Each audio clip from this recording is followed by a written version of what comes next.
Alright, except for one card coming in the post, Kestia the Cultivator is ready to go.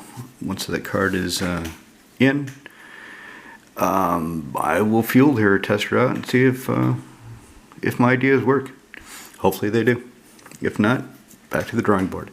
So Kestia, she's a rebuild of Rafiq. So if you watch my videos about Rafiq the Many, you know that he just became unplayable in my current environment. The idea of having one creature, one main creature that would attack, with a few others in the deck that I don't mind attacking with either, and suiting them up with enchantments just it left me open. So I've got one creature, it's the commander, so my opponents can see him, they know what he does, they can figure out what I'm going to do, and then they can just either individually or in collusion decide to keep him off the board. Or have ways of wiping the board to prevent me from executing my game plan. So the problem with Rafiq was it was pulled in too many directions. So for card draw, I had a lot of enchantresses. And the problem is, so I either needed enchantments to cast with an enchantress in play in order to draw the cards, or I needed to put auras on creatures, and I didn't have that many creatures. And a lot of the auras I wanted to save for Rafiq. So I didn't want to just cast them blindly on two different creatures. I wanted to save them for Rafiq because they made him more powerful, stronger, protection, something in order to get him through and get him smashing for 21 points of commander damage. So if I'm holding these auras in my hand, I'm not casting them, I'm not drawing cards. If I have more enchantments, then I'm casting them, but that makes less room for auras. So there's two different directions the deck is kind of going with the enchantments, and the tension was, it was tough to balance. It was tough to balance the two. That and all the enchantresses are kind of weak. So unless I protected them as well, they were targeted for destruction, and I didn't get to draw cards. So overall, the deck was one of the decks that I've had that was good at the beginning. Was good a few years ago, is no longer good now. Other decks like this are Mile the Anima, Kali of the Vast. Who else do I had that became unviable because of the actual game plan? There's been a couple others. Jora the Gitu, she became unviable because the game had changed enough that me running out a 2/2 wizard and then having the mana to back her up to put something in the time stream in order to suspend it before she gets killed, it just became too much of a race. And of course, if somebody's playing Jora and you kill that player before anything resolves from suspend, you don't have to worry about what they put in the time stream because they're not in the game. And my opponents figured that out. So let's go with Kestia. You've been staring at her for 3 minutes now. So I think you know what she does. So let's put her here next to the Fezzik, the ship that I built. And let's start with the mana base.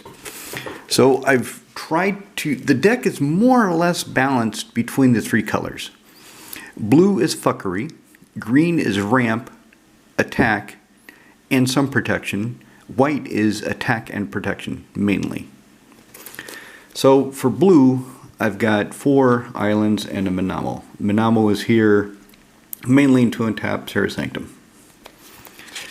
Got Yavimaya Cradle of Growth.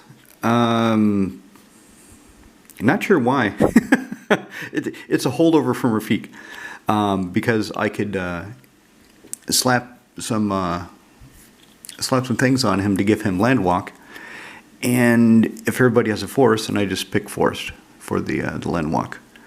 Traveler's Cloak was the enchantment that I would use for that. In here, it does mean that all my lands produce green in addition to their other colors, so that does help me in that respect. And since green is ramp, I need to get the green kind of early. So I have 5 forest in Yavimaya, so I have 6 ways of getting just green. And then I've got 5 plains. The deck is white heavy. White is the color with the most representation. I believe I have 20 white cards. I have a couple less green cards, and then I have a few less blue than green. So blue is the least, and then green is the middle, and then white represents the most of my cards. Reflecting Pool, so I can add a mana of any color my lands can produce. Path of Ancestry. It's just to come into play tapped command tower. That's what I'm playing it as, because there are no other nymphs in the deck, I think. So I'm not going to be getting the scry off of Kestia. Seaside Citadel. I should probably replace this with the Streets of Capenna Triome. I don't want to buy new cards unless they're specifically indicated and will make a deck better. For example, War Leader's Call. I bought a couple of those because there are 2 decks I have that it's really good in. So I made that, not really sacrifice. I made that bow to the new cards. Akul, the Unrepentant, I bought 2 copies of him. One for Karavik, one for another deck that I'm building, because it's the best card for that ability in those decks. Other than that, I'm really trying to avoid buying new cards. I don't like the barrage of bullshit from Wizards. I want to get off the treadmill. I've got a lot of older cards that I want to buy. My wants pages on MKM pretty well packed, and I want to start clearing the backlog. So Seasail Citadel will probably... It will stay. I'm not going to get that trial. I'm going to keep this because it's beautiful. Command Tower. I've got the 3 fetches. Okay, Tropical Island and Breeding Pool. So I've got the dual lands and the shock lands for Rafiq. And then I've got the... I really hope they print the enemy color, whatever the hell we're calling these check lands. Really hope that they do that, because I've got the 2 allied colors, and being banned, that means I have 2 of them. I have Canopy Vista, and I've got Prairie Stream. It'd be nice to have the blue-green one, whenever the hell they decide to give it to us. So Tundra, Hollowed Fountain, Prairie Stream. Now here's where it gets kind of tricky, because I probably have too many colorless mana producers, special effect cards. I probably don't need the high market.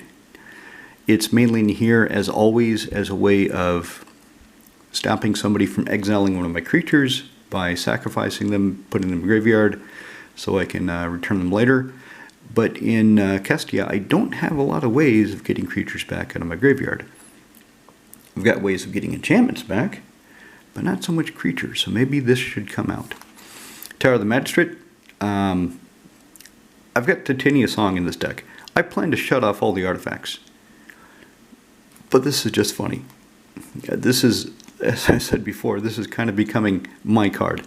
I've only got 2 or 3 copies of this card, but I've played them off enough and they've had an impact in the game sufficient to cement them in my buddies' heads as, yeah, it's a bullshit Tony plays. So, target creature gains checks from artifacts until end turn. Wow, how many pieces of equipment does that bastard have? Bang, he drops them all. Are you still attacking with him? Hall of Heliod's Generosity. Vorra Stronghold for artifacts. Or enchantment. For artifacts. Jesus Christ, that's Academy Ruins. This is Vorra Stronghold for enchantments. Sarah's Sanctum. I've got 38 lands. This land is like Gaia's Cradle. It doesn't do anything unless I have the condition in play, unless I have enchantments in play, which I should. I really should have enchantments in play in this deck. If I don't have many enchantments, then I'm doing something wrong, or the game has gone sideways and I'm going to lose anyway. Reliquary Tower. So, Kestia The reason I'm playing her is whenever an enchanted creature or enchantment creature I control attacks, draw a card. So if I attack with 4 enchantment creatures and or enchantment, I draw 4 cards. You draw 1 for each. Somebody in one of the comments where I was talking about Kestia, the initial idea of changing Rafiq into her, they said I should use, I believe her name is Tuvala. Tuvala, I think her ability is when you cast your second spell, you draw a card. And he said, why don't you use her? She's more reliable. And I'm thinking, I don't believe you're reading Kestia or understanding my idea. Kestia, anytime any of my enchantment or enchantment creatures attack, I draw a card for each one. I see that as a hell of a lot more effective, and maybe it's not as reliable as Tuvala because I have to attack with them, but I think I'd be drawing a lot more cards that way. So that's how I'm going, Kestia. Kestia, stand up. Kestia, you're drunk, go home. There we go, now she's standing up, but can't really see her. Oh well. So Reliquary Tower, I should be drawing a lot of cards with her when she gets going. But I'm not sure if I care about this to keep cards in my hand. I might need the colored mana more. So this is on the potential cutting block. You have my Hollow. I don't have a lot of creatures in here. And I have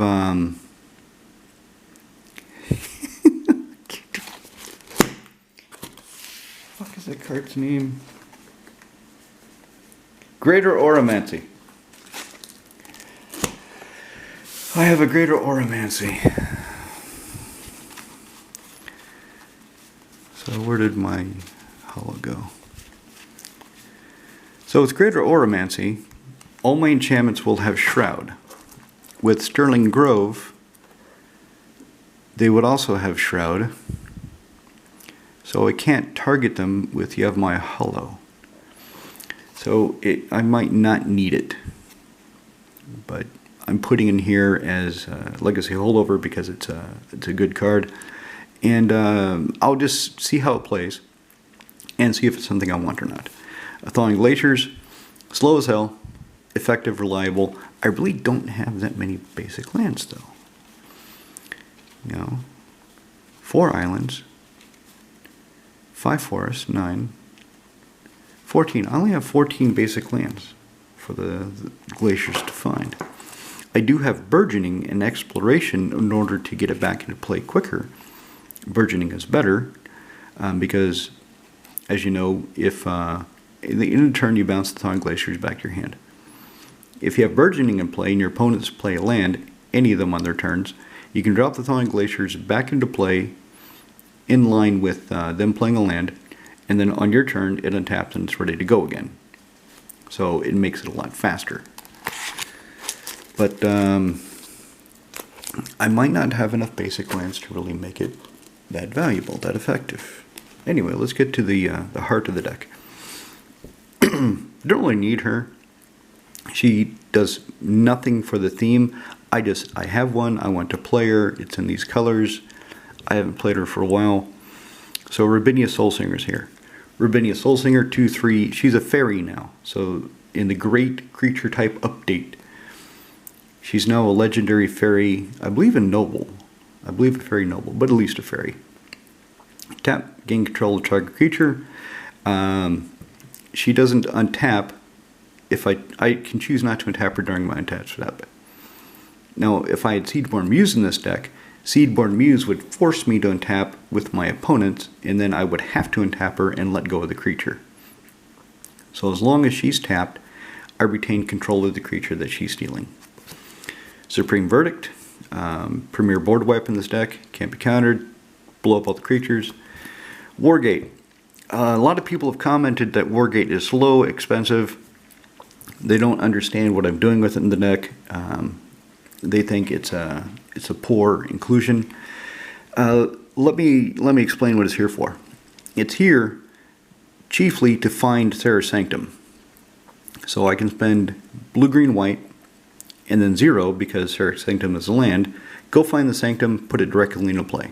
It doesn't count against my 1 land per turn limit. It's also in here because I am relying on Starfield of Nyx or Opalescence of the deck. The deck revolves around those cards. If I do not get either one, I am just playing enchantments and sitting there twiddling my thumbs.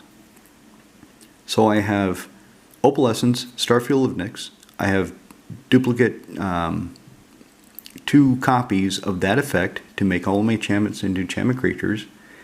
I have Sterling Grove, Idyllic Tutor, and Wargate to find them. Yeah, it's expensive. I have to spend 7 if I'm looking for an Opalescence. More like 9 because I want to back it up with a counter spell in case somebody decides to counter the Wargate. So I need the Wargate in order to have another way of finding Opalescence or Starfield of Nyx. I should put an Enlightened Tutor in the deck. I don't have any that are not already in a deck that needs them more because they will search for artifacts. But if it becomes apparent that I need an additional way to find it, I'll get an Enlightened Tutor for the deck. But also, if Kestia if she's just starting to work, every time I attack, I should be drawing 2 to 3 cards.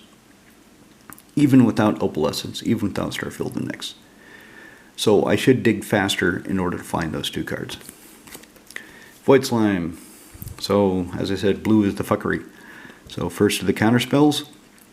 I believe I have 4 actual counter spells and Venser representing a pseudo 5th counter spell in the deck. And I can counter an activated ability, triggered ability with Void Slime. It's just disallow with green replacing the colorless. The first version disallow. Privileged position to protect all my stuff. All my other stuff gets hexproof. Position is not, but if I have Greater Oromancy or Sterling Grove, they protect each other. So I've got double protection. Always have protection. Mari's Wake. Creatures go get +1/+1 and doubles my mana. Boomba. There's the Sterling Grove, so gives my other enchantment Shroud.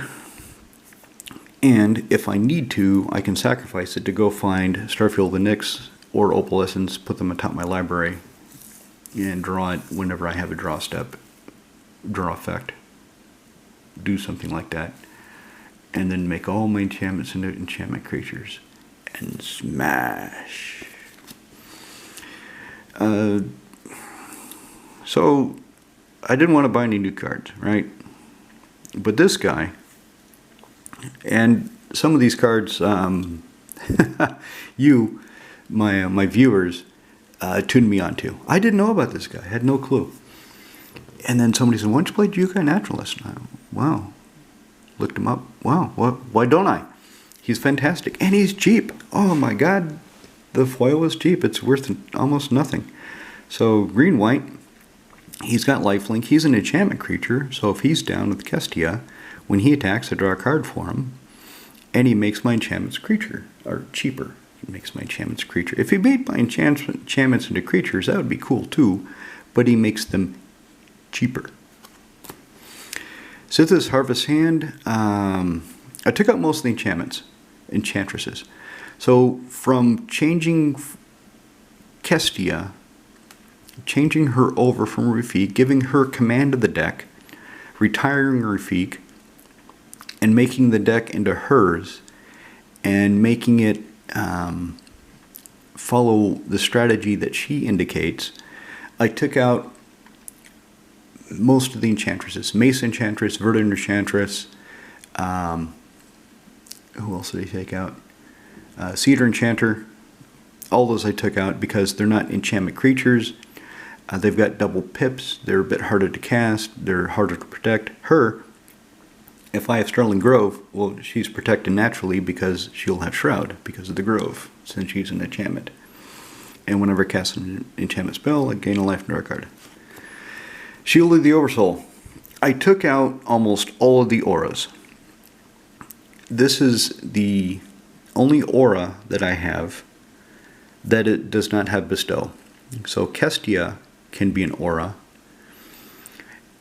and I can put her on one of the creatures that, like Rabinia, to protect them, to give them shroud, because Greater Auramancy says my enchanted creatures gain shroud in addition to my enchantments.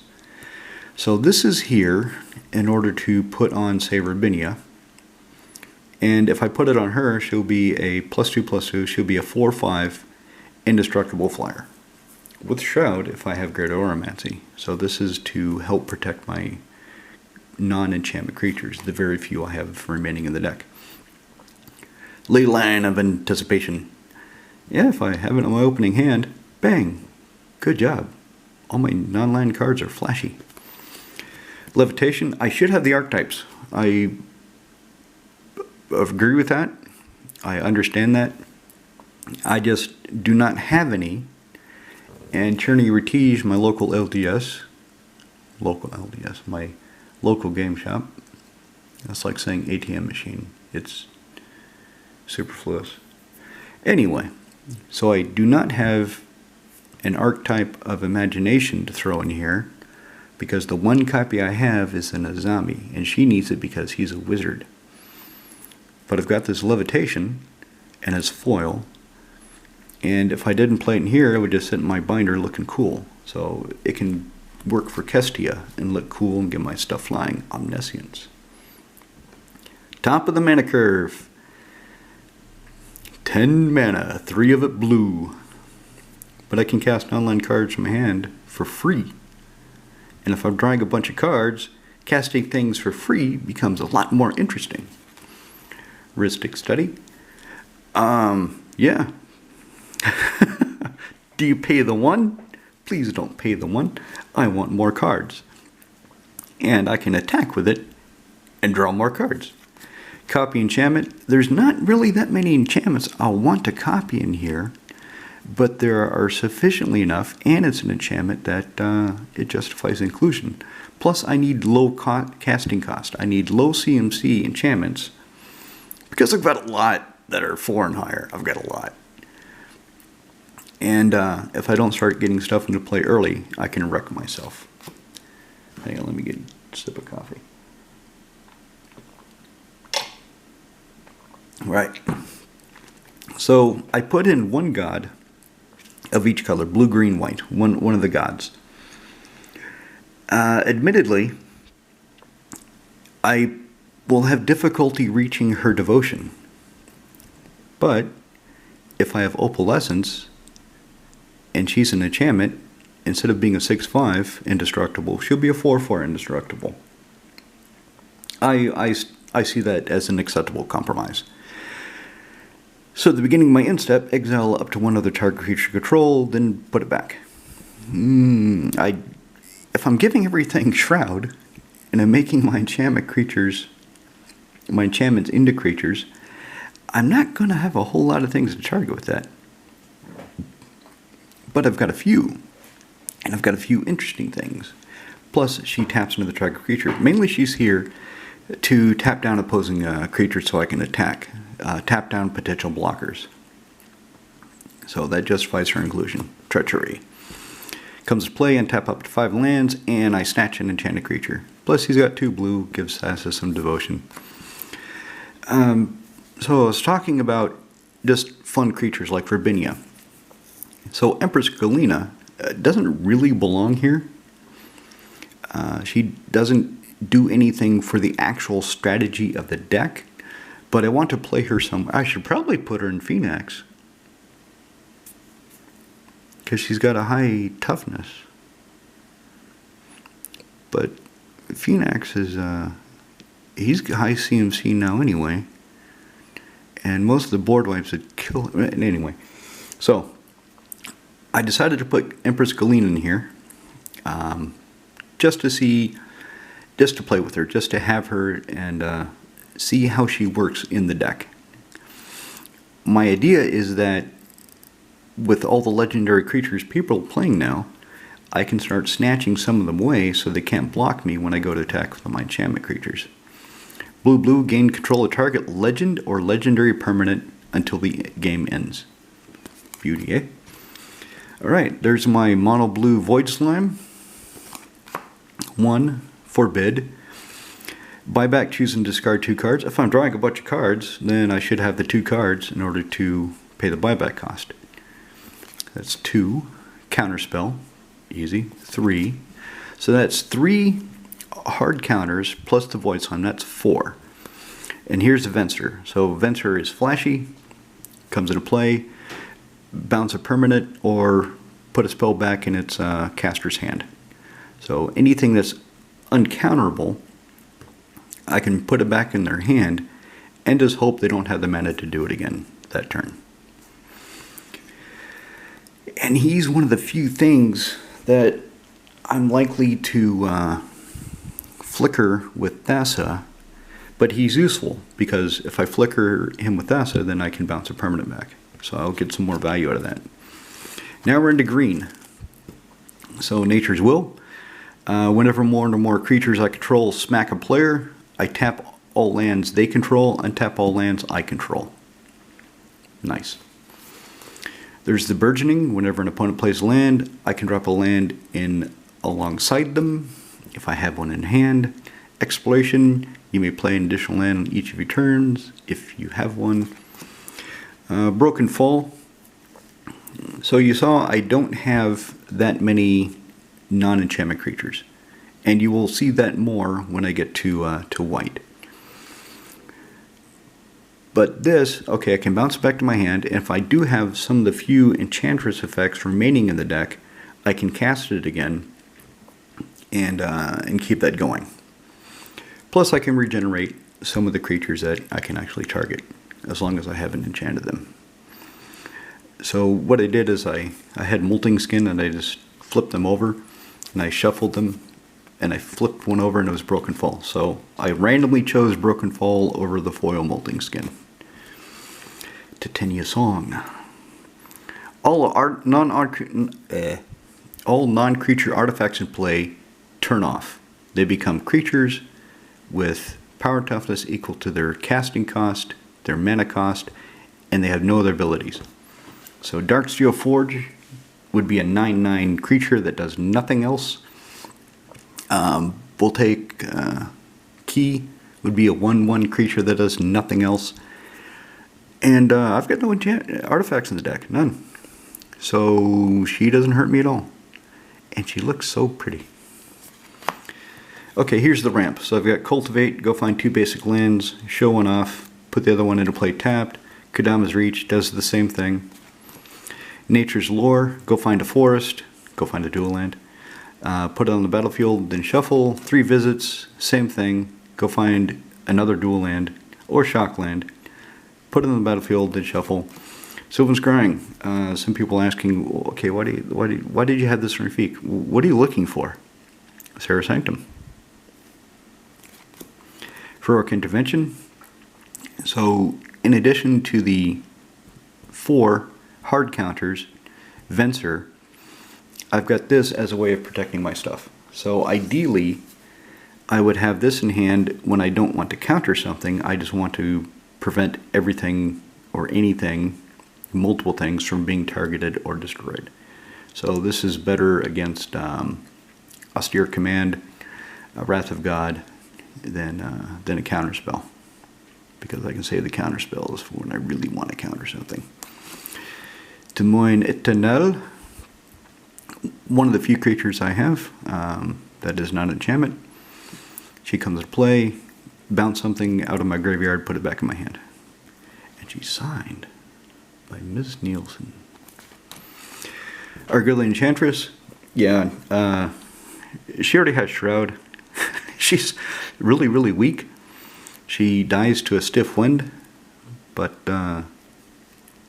she's effective. Whenever I successfully cast. So basically, whenever an enchantment spell comes into play under my control from my hand, I draw a card. The new wording and the old wordings can be funny to think about. There's the Green God. Chose Nylea, this version of Nylea, because she gives everything else trample. So if I have a bunch of enchantment creatures... Ah, shit, camera's about to turn off. Time for... Alright. Like I was talking about Natalia. So she gives my other creatures trample. That's really why she's in here.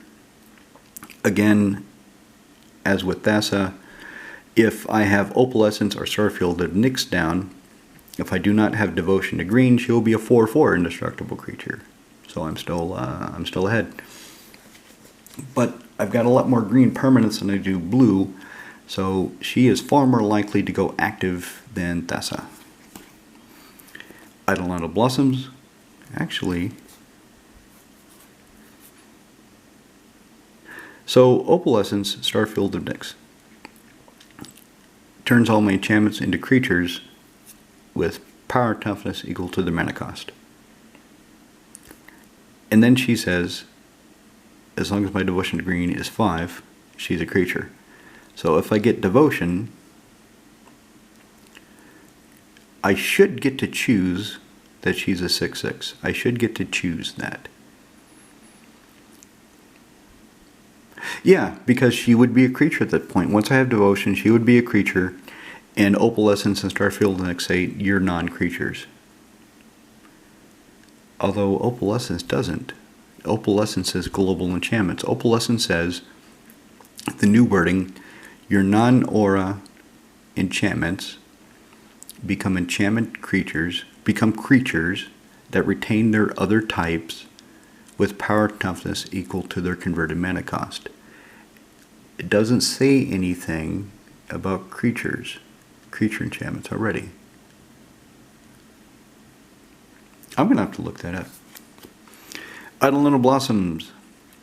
Whenever she or another enchantment enters battlefield under my control, draw a card. And she doesn't care if I'm casting it, if I'm pulling out of the graveyard somehow. She doesn't give a shit. All she cares about is, did enchantment come into play under your control? Yes. Okay. Draw a card. Thank you. Sanctum Weaver. Add X mana of any one color, where X is the number of enchantments you control. Here's another card I didn't know about that one of my helpful viewers told me to look into. Destiny Spinner. And he was right. So my creatures and enchantments can't be countered. Perfect. Target land you control becomes an XX elemental with trample. Rex is the number of enchantments you control. It's still land. Trample and haste. That could be cool. It's kind of, it feels random on there, but that's pretty damn cool. I like that. Aras to the Endless Web.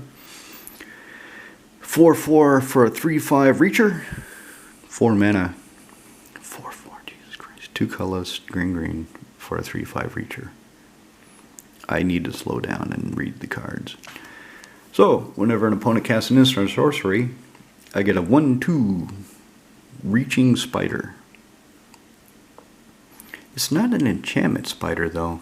That would be cool. That'd be cool if Arasta made more enchantment creatures. But she doesn't. She just makes creatures. Oh well. Right, on the white. So, Ivory Mask.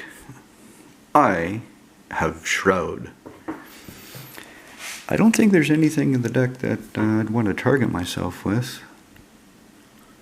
I hope I'm not screwing myself over. I didn't think about that. And I don't recall anything in here so far that targets me in a beneficial way. Alright, so anyway, I've got this foil Ivory Mask. I'm shoving it in here. Seal of Cleansing. Sack it, destroy target artifact or enchantment. So it's a disenchant that sits there. There it is, Starfield of Nyx. So, 4 and a white. Beginning of my upkeep, I can return an enchantment card from a graveyard to the battlefield. Nice. If Eidolon Blossoms in play, she'll say, hey, while you're doing that, why don't you get a card? And I'll say, why don't I? Thank you. As long as I control 5 or more enchantments, each other non-aura enchantment I control is a creature in addition to its other types and has base power and base toughness equal to its CMC. So if I have a god, it's not an aura. If I have devotion, Is it a 4/4 or is it a whatever it would be otherwise? I'm sure I would get to choose, but with this sort of thing, it's good to be precise and to know exactly how the interaction works. I'll look it up on Gather later. Sigil of the Empty Throne. Whenever you cast an enchantment spell, you get a 4/4 White Angel. Yeah, baby. Oblivion Ring. Ring-a-ding-dong. Solves a problem for a little while. There it is, Greater Oromancy. Other enchantments you control and enchanted creatures you control have Shroud. Sphere of Safety. Yeah, the deck has something like, I think, 30 enchantments, 20 enchantments. It's a shitload of enchantments. If I just have 5 enchantments, including Sphere of Safety, that really presents a stumbling block for people to attack me. And if they can't remove it because I have Sterling Grove, or Greater Oromancy, or Privileged Position, I'm in that much better a position. True Conviction. Creatures you control have double strike and lifelink. Yep. Dictate Apheliod. Flashy. Creatures you control get +2/+2. Bit of slow my opponents down, and in a pinch, I can destroy an artifact or enchantment. Of course, I'd rather play Titania Song to deal with the artifacts, but I've got this here as a backup. And of course, since I have Aura of Silence, I have the ubiquitous Sun Titan in the deck because I love the card so much. I really like Sun Titan. Soul Snare. Yeah, it's a Rattlesnake card, sits there, gives my opponent something to think about when they attack me, or when they're considering attacking me. I could say, you know you're going to lose somebody permanently, right? You really want to attack me? Of course, they attack me with a bunch of small creatures. Let's say 10 2/2 wolf tokens. I'm not going to waste a Soul Snare on a stupid 2/2 wolf token. So that's another way around it. Just attack me with a bunch of small things, and I'm probably not going to do it. Teferi's Protection. Until your next turn, your life total can't change and gain protection from everything. All permanents you control face out. You can still get poison counters. Pleasant Kenobi pointed that out when he was talking about cards that you're playing wrong or you're not playing quite right. Which is better phrasing. Cards you're not playing quite right. Or you don't fully understand. That's even better. Cards you don't fully understand how to play quite right. There we go. So, your life total can't change. You gain protection from everything. But if something says, if a player has a poison counter, give him 6 more, you're getting those poison counters. And you can still die, even though Teferi is trying to protect you. He doesn't have the antidote. Replenish. Yeah. Boing. Return all enchantment cards and give it. There's I can't remember its name. Because there's been so many comments on Rafiq, so many comments on the idea of Kestia. I lost track of everybody who was giving me good ideas. There is a suspend version of Replenish that somebody told me about, and at first I didn't give it much attention because I have Replenish. I'll play that instead. But then thinking about it, maybe I want the duplicate effect. Maybe I want a duplication of Replenish, even though people can see it coming, and they could start thinking about how to exile my graveyard in order to do that. I'll see how the deck plays once I get my Opalescence, and then consider the second new fixed version of Replenish. Sword Splashers. So I've got this as a backup to the Soul Snare. Idyllic Tutor. Go find Opalescence or Starfield of Nyx if you have not found them already. Put in your hand and get ready for the beatdown. Faith Healer. So I put a few cards in here that they're just fun, or I want to try them out, and I want to try out Faith Healer. I want to see if she's worth a slot. She might not be. Sacrifice an enchantment, gain life equal to the sacrifice enchantment's total CMC.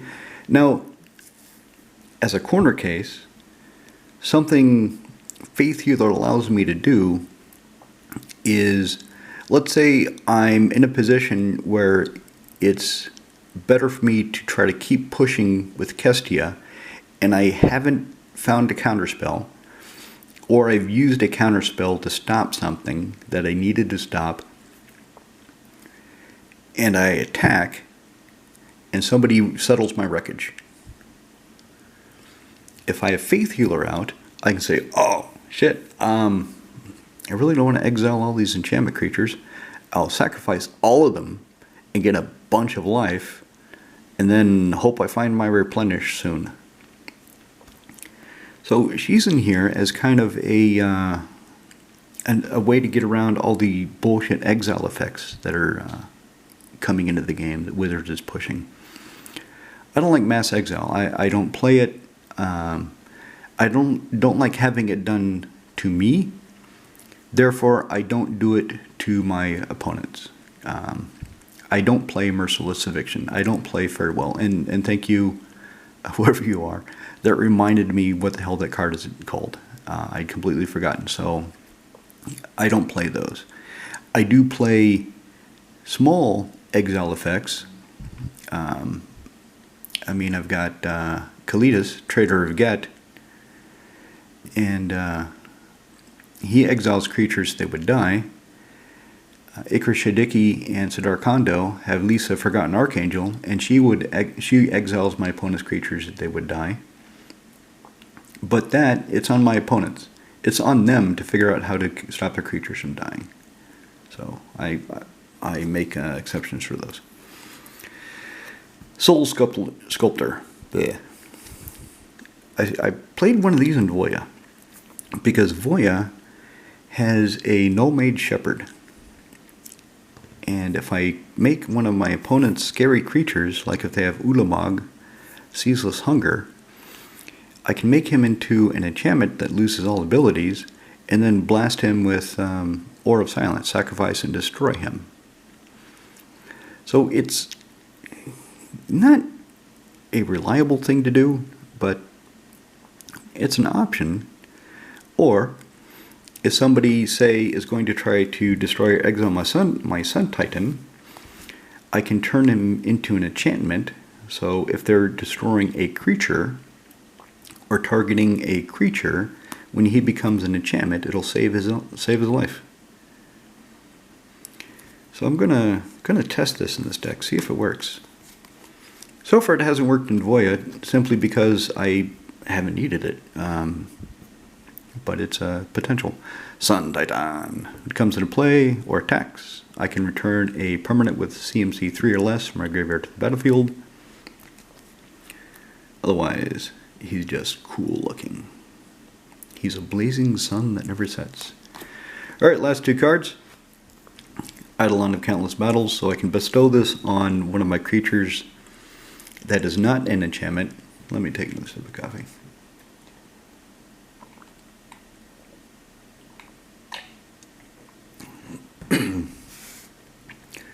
So, say Sun Titan, if I have Greater Auramancy, I can bestow upon him the Eidolon of Countless Battles.